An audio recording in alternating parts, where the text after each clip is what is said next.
যে ছাত্র নেতারা এতদিন বৈষম্য বিরোধী আন্দোলন করছিলেন এখন তারা স্বীকার পাচ্ছেন তারা শিবির করতেন।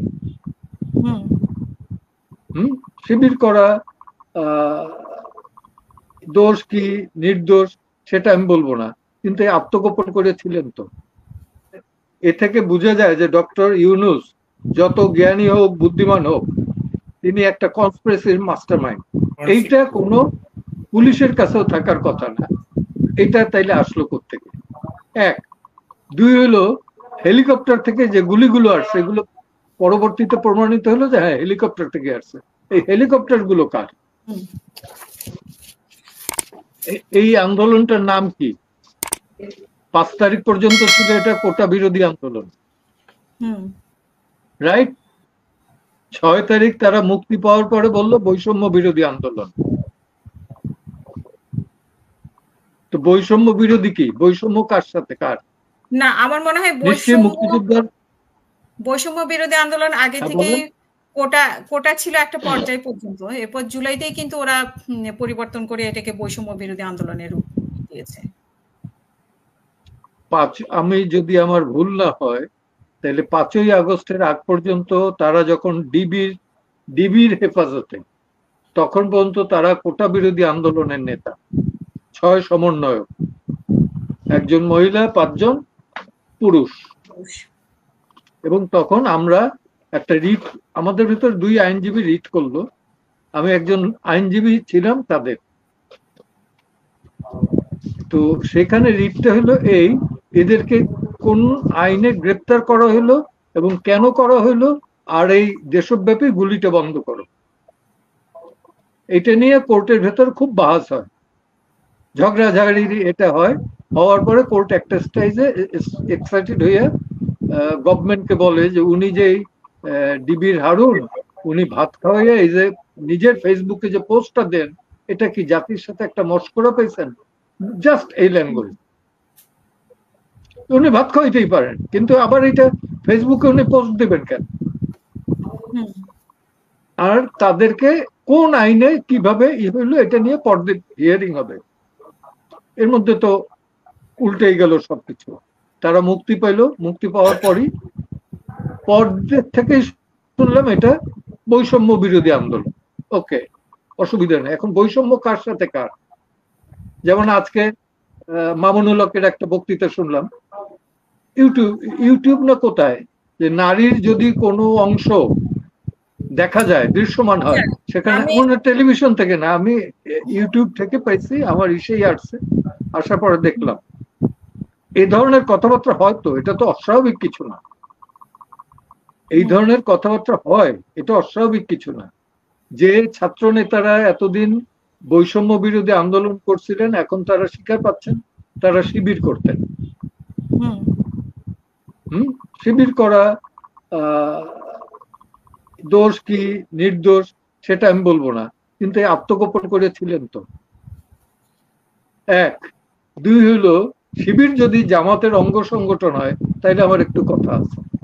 যে জামাত 71-এ রাজনৈতিক সিদ্ধান্ত নিয়ে মুক্তিবাহিনীর বিরুদ্ধে, পাকিস্তান হানাদারের পক্ষে মুক্তি বাহিনীর বিরুদ্ধে, মুক্তিযোদ্ধাদের বিরুদ্ধে অস্ত্র ধারণ করছে রাজনৈতিক সিদ্ধান্ত নিয়ে, দলীয় সিদ্ধান্ত নিয়ে, তারা তো রাজনৈতিকভাবে এবং দলীয়ভাবে এখন পর্যন্ত ক্ষমা চায় না। এক। দুই হলো যে রিসেন্টলি খুলনার মিটিং এই সম্ভবত জামাতের আমির বলছে যে না 71-এ আমরা ভুল করি না, পাকিস্তানকে দ্বিখণ্ডিত করার পর এটা ভারতের পেটে চলে গেছে। This language is very much offensive. হইতে পারে যেখানে ভারতের ইনফ্লুয়েন্স আছে, কিন্তু পেটে চলে গেছে মানে আমার সার্বভৌমত্ব নাই, এটা উনি বুঝাতে চাচ্ছেন। এই ধরনের অফেন্সিভ কথাবার্তা যারা বলেন তারা কি দেশের মঙ্গল চায় না অমঙ্গল চায়? সেই প্রশ্নেই তো আমি বলবো যে এ থেকে বোঝা যায় যে ডক্টর ইউনূস যত জ্ঞানী হোক বুদ্ধিমান হোক তিনি একটা কনস্পিরেসির মাস্টারমাইন্ড জড়িত ছিলেন। এই সরকারকে উৎখাত করার যে প্রকাশ্য রাজনীতিতে তো আসেন নাই উনি, তাইলে এই কনস্পিরেসির সাথে জড়িত। He is also to me a conspirator. তুমি, এটা আমার ইন্ডিভিজুয়াল ওপিনিয়ন। উনি অনেক জ্ঞানী, বুদ্ধিমান, উনি পণ্ডিত মানুষ, শ্রদ্ধা, আমার থেকে বয়সে অনেক বড়, শিক্ষক মানুষ, সেই দিক থেকে আমি শ্রদ্ধা করি, কিন্তু রাজনীতিবিদ হিসেবে বিন্দু মাত্র তার প্রতি শ্রদ্ধাবোধ নাই, বিন্দু মাত্র নাই। ওই কথা শোনার পর, যেটা প্রি প্ল্যান, আগে থেকেই 4 বছর আগে থেকেই প্ল্যান করা হয়েছিল এবং সেই মাফিক হচ্ছে, হঠাৎ কিছু হয় নাই। That's all. এবং আমরাও দেখবো, আমরা তো আছি এই দেশের সিটিজেন, এই দেশেই জন্মাইছি, একটু বয়স বেশি হয়ে গেছে এই যা সাখাওয়াত ভাইয়ের মতো, তো কিন্তু এই সয়েলেই মরবো, এই সয়েলেই মাটি নেব, আল্লাহ যদি দেয়। আল্লাহ কোথায় মৌত দেবে এটা তো বলতে পারি না, মৌত যদি দেয় তাহলে এই মাটিতেই দিক, এই মাটিতেই যাতে মাটি পাই।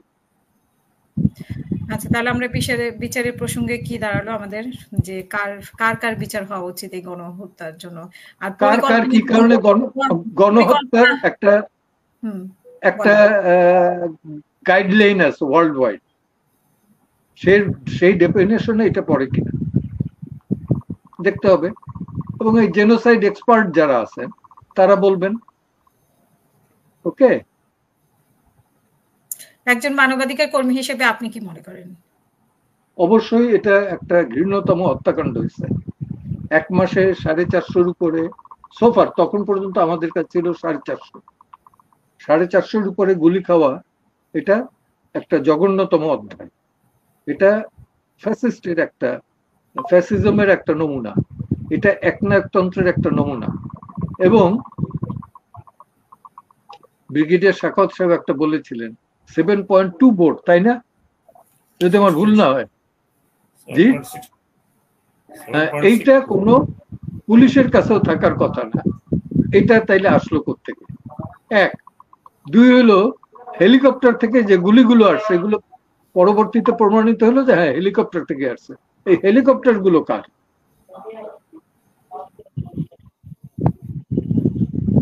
নিশ্চয়ই সেনাবাহিনীর না, তাই তো?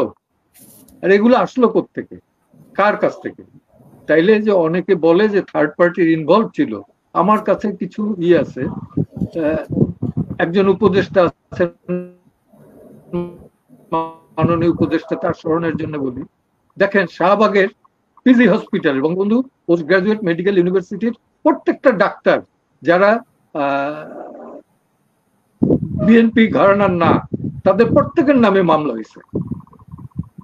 মিটফোর্ডের ডাক্তার, ঢাকা মেডিকেলের ডাক্তার, এরা কোথায় কি করছে তাদের সেবা দেওয়া ছাড়া? এই ডাক্তারদের বিরুদ্ধে হয়েছে, ইঞ্জিনিয়ারদের বিরুদ্ধে হইতেছে, শিক্ষকদের বিরুদ্ধে হইতেছে, শিক্ষক। এখন এরা যাবেটা কোথায়? সাংবাদিকদের বিরুদ্ধে হচ্ছে এই গণ আদালতেই। আর গণ আদালত তো নয়, ওয়ার ক্রাইম ট্রাইব্যুনালে গণহত্যার দায়। মুন্নি সাহা, মোজাম্মেল হক বাবু, শ্যামল দত্ত, ওই তারপরে কি ডিসিবির মঞ্জুরুল ইসলাম না মঞ্জুরুল হক, তার ইসে এরকম প্রায় 35 জন সাংবাদিক। এখন রাতারাতি এত এনিমি করে আমার মনে হয় না যে এই অন্তর্বর্তীকালীন সরকারের দায়িত্ব এইটা পালন করা। মূল যেটা, একটা লেভেল প্লেইং ফিল্ড তৈরি করে ইলেকশনটা দেওয়া। ইলেকশন দিলে পরই এটা স্বাভাবিক। আওয়ামী লীগ যে দুর্নীতি অন্যায় অত্যাচার করেছে, তারা ফিল্ডে থাকলেও জিততে পারবে না। ফিল্ডে যদি থাকেও জেতার বিন্দুমাত্র সম্ভাবনা নাই।